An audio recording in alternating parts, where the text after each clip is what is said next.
America को 20 साल अफगान जंग में बहुत बड़ा माली और जानी नुकसान। अमेरिकी फौज के 24,000 से जायद, नेटो फौज के 11,000 और अफगान फोर्सेस के 66,000 फौजी हलाक हुए।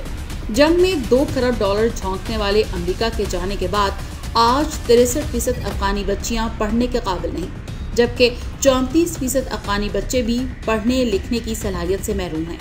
तफसीलात के मुताबिक अमेरिका की अफगानिस्तान में 20 साल जंग को अमेरिकी तारीख की सबसे बड़ी जंग तस्वुर किया जाता है।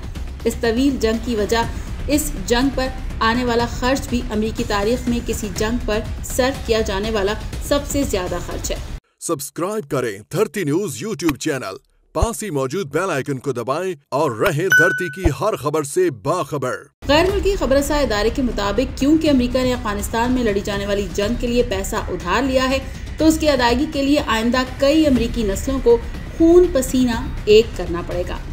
इतना ज्यादा पैसा खर्च करने के बावजूद 20 साल जंग में अमेरिकी फौज के 24,044 फौजी हलाक हुए।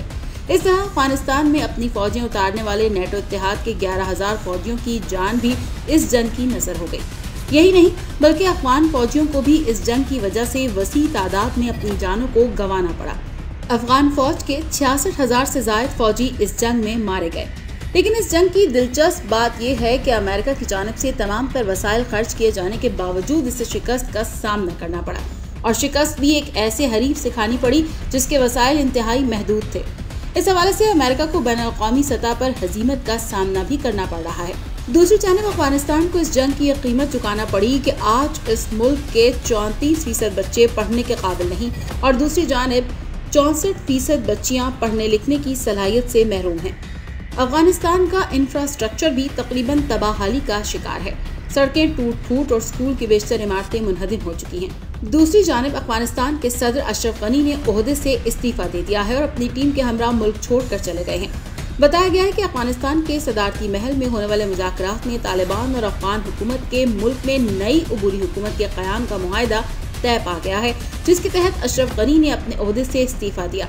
मुज़ाकरात में काबुल पर हमला न करने का मुआहिदा भी तय पा गया है, जिसके तहत तालिबान अबूरी हुकूमत को इक़्तिदार पुरम मुंतकली का फैसला किया गया है।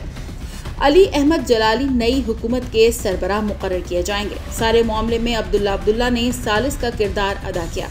अफगानिस्तान के कायम मकाम वज़ीर दाखिला अब्दुस्सत्तार मरज़ाक़वाल ने अपने एक बयान में कहा है कि काबुल पर हमला नहीं किया जाएगा और हुकूमत की मुंतकली पुरम तरीके से होगी। काबुल के शहरी यकीन रखें कि सिक्योरिटी फोर्सेस शहर की हिफाजत यकीनी बनाएंगे।